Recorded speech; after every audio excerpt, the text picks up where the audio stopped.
Hello everyone, welcome to my class. आज हम नया यूनिट स्टार्ट कर रहे हैं, डिसकनेक्शन अप्रोच। सबसे पहले क्वेश्चन हमारे दिमाग में आता है, व्हाई बॉदर विद डिसकनेक्शंस। जब हमारे पास सिंथेसिस हैं, अवेलेबल हैं, तो हमें डिसकनेक्शन की क्या आवश्यकता है। The aim of this programme is that we should learn how to design an organic synthesis for ourselves। हम अपने आप कैसे सिंथेसिस को डिजाइन कर सकते हैं। The method of synthesis should be easy and it should give high yields of the products. जो भी हम सिंथेसिस प्लान कर रहे हैं वो बहुत इजी होना चाहिए और जो हम प्रोडक्ट बना रहे हैं उसकी हाई यील्ड्स हमें मिलनी चाहिए in minimum time period. Designing such a route of synthesis is the main aim of disconnection. Now example के द्वारा मैं आपको बताना चाहूंगी कि suppose we wanted to make this compound. ये आपको इसमें कुछ याद रखने की आवश्यकता नहीं है, जस्ट मैं आपको एक समझाना चाह रही हूँ कि हम इस कंपाउंड को बनाना चाह रहे हैं। माना कि हम इसके सिंथेसिस करना चाह रहे हैं और इस कंपाउंड को बनाना चाह रहे हैं, ठीक है। It had already been made by the route. ये ऑलरेडी इसकी सिंथेसिस हमारे को नोन है और वो जो ये दिया गया है आपके सामने इस रूट के द्वारा बनाई जा रही है, ठीक है। ये आप देख लें, सिंथेसिस जो दी गई है इसके पीडीएफ में अभी आपको ग्रुप में इसके वीडियो के साथ ही शेयर कर दूंगी, तो आप उसमें से देख सकेंगे कि इस रूट के द्वारा हमने क्या बनाया है, नंबर 1 कंपाउंड बनाया है। तो हम चाह रहे हैं कि हम इस 1 को बना सकते हैं। इस 1 को हम बना सकते हैं क्योंकि हमको इसकी सिंथेसिस पता है और हमको इसमें number 2 compound, number 2, 3 and this 5 और ये 8 यदि हमारे पास में हो तो हम हमेशा इसको बना सकते हैं नंबर 1 कंपाउंड की सिंथेसिस, चूंकि हमें इसकी जानकारी है। परंतु यदि हमें इसकी सिंथेसिस नहीं पता होती तो हम इसका सिंथेसिस कैसे करते। यदि हमें इसकी सिंथेसिस नहीं पता हो तो हम इसकी सिंथेसिस कैसे करते, ये हमारा क्वेश्चन है मेनली, ठीक है। तो हमें स्टार्टिंग मटेरियल्स, क्योंकि हमें सिंथेसिस पता नहीं है, हमें स्टार्टिंग मटेरियल्स के बारे में पता नहीं है इनके। और जब हमको स्टार्टिंग मटेरियल्स के बारे में पता नहीं, सिर्फ हमें पता क्या है, सिर्फ इसके स्ट्रक्चर के बारे में जानते हैं। हमको पास सिर्फ इसका स्ट्रक्चर है, हमारे पास सिंथेसिस नहीं है, तो अब इसको कैसे बनाएं। ये इसका स्ट्रक्चर पता है जिसको कि हम टारगेट मॉलिक्यूल कहते हैं। This is known as target molecules. तो हमें स्टार्ट कहाँ से करना है, सिर्फ और सिर्फ इसके स्ट्रक्चर से स्टार्ट करना है और हमें पीछे की तरफ जाना है, ठीक है। और हमें इसके स्ट्रक्चर से स्टार्ट करने में जो की पॉइंट्स है वो क्या है, इस कंपाउंड का जो स्ट्रक्चर है उसमें जो दिखाई देने वाले फंक्शनल ग्रुप्स ही इसके की पॉइंट्स हैं। इसके अंदर क्या दिखाई दे रहे हैं हमको, एक nitrogen atom, okay, carbonyl group functional group है, double bond and this benzene ring with the methoxyl group, ठीक है। तो ये फंक्शनल ग्रुप्स है जिस बॉन्ड से अटैच्ड हैं उनको हम तोड़ सकते हैं और तोड़ने के बाद जो कंपाउंड्स हमें मिल रहे हैं, क्या हम उन मिलने वाले कंपाउंड्स की आपस में अभिक्रिया करके इसको बना सकते हैं, ये हमारे को देखना होता है, ठीक है। मोस्ट फंक्शनल ग्रुप्स के लिए, for most functional groups there are 1 और मोर गुड डिस्कनेक्शंस। डिस्कनेक्शंस किसे कह रहे हैं, imaginary processes, the reverse of real process. और उस प्रोसेस में हम क्या करते हैं, बॉन्ड्स को ब्रेक करेंगे। टारगेट मॉलिक्यूल के अंदर जो उपस्थित है बॉन्ड्स, जिनको ब्रेक करके हमें ऐसे कंपाउंड्स मिले जिसके के द्वारा हम टारगेट मॉलिक्यूल को बना सकते हैं, ठीक है।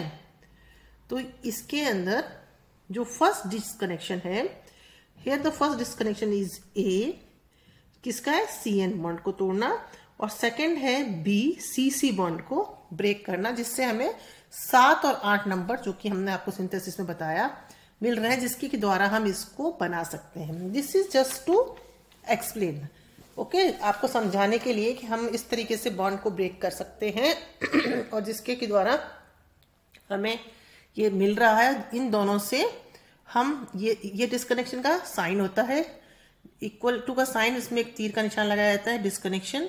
तो इसको यदि हम डिस्कनेक्ट कर रहे हैं तो हमें ये 7 और 8 मिल रहे हैं और ये किसका रिवर्स प्रोसेस है, रियल प्रोसेस का, मतलब 7 और 8 की अभिक्रिया से हमें ये नंबर 1 मिल जाता है, कंपाउंड जो है वो हमें मिल जाता है। एक और एग्जाम्पल हम बताना चाहेंगे इस डिस्कनेक्शन को समझाने के लिए कि synthesis of the target molecule 3, this is 3, okay, could hardly be devised in a similar way, जो अभी हमने किया. It is greater complexity, demands a different and more sophisticated approach. Okay, 3 number में आप देखेंगे हमने कार्बन एटम्स को numbering की हुई है. इसका नाम है multistriatin, a volatile compound, one of the pheromones of the elm bark beetle. मतलब इसको बीटल से हम आइसोलेट कर पाते हैं, परंतु और यह एक बहुत ही इम्पॉर्टेंट कंपाउंड है, वोलेटाइल कंपाउंड है, जो कि बहुत सारी बीमारियों में काम आता है, परंतु इसका सफिशिएंट अमाउंट उस बीटल से हम आइसोलेट नहीं कर पाते. इसलिए इसको हमें सिंथेसिस करना ही है, इसका सिंथेसिस करना है.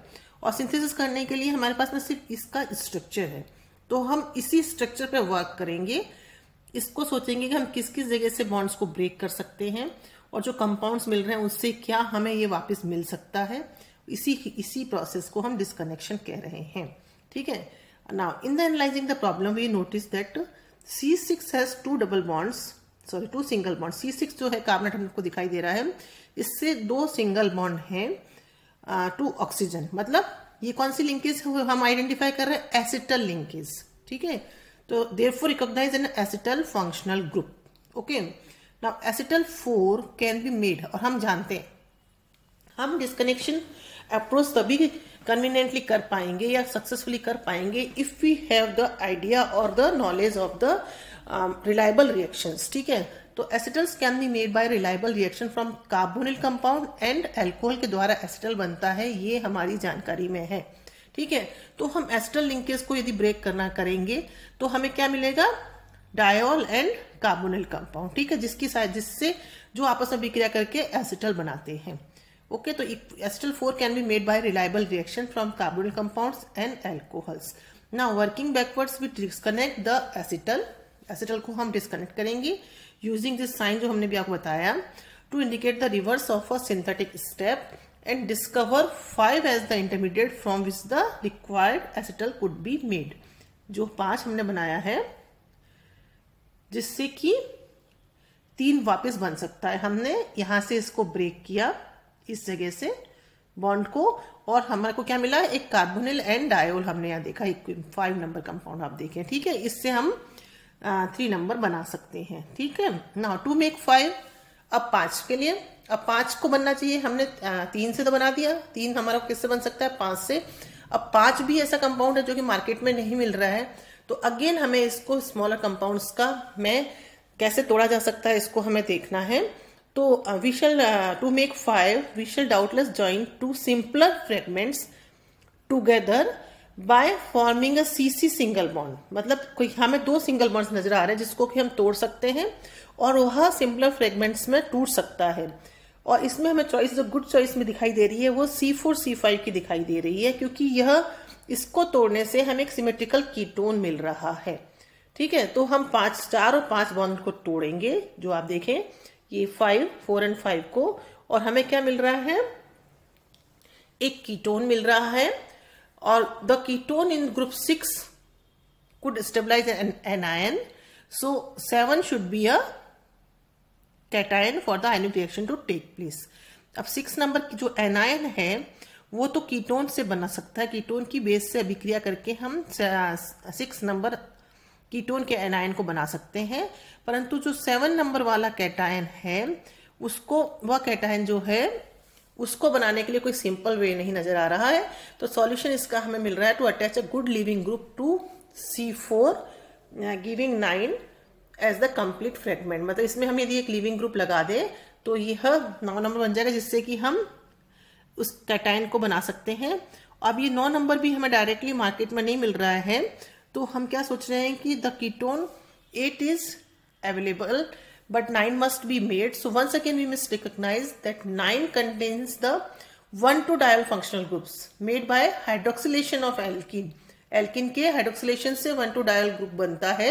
तो हम इसको फिर से ब्रेक कर सकते हैं और एक एल्कीन बना सकते हैं. तो एल्कीन के हाइड्रोक्सिलेशन से हमें डायोल मिल जाएगा, फिर इससे आगे की अभिक्रिया हमने जैसे बताया वैसे हम करते जाएंगे. तो disconnection is basically the reverse of a real reaction. जो अभिक्रिया हमारी एक्चुअल में होने वाली है उसका रिवर्स है, और इससे हम अपनी रिएक्शन में उपस्थित बॉन्ड्स को इस तरीके से तोड़ते हैं कि हमें रिलायबल कंपाउंड्स मिले, जिनको के द्वारा हम उसका टारगेट मॉलिक्यूल को बना सकते हैं। Thank you so much.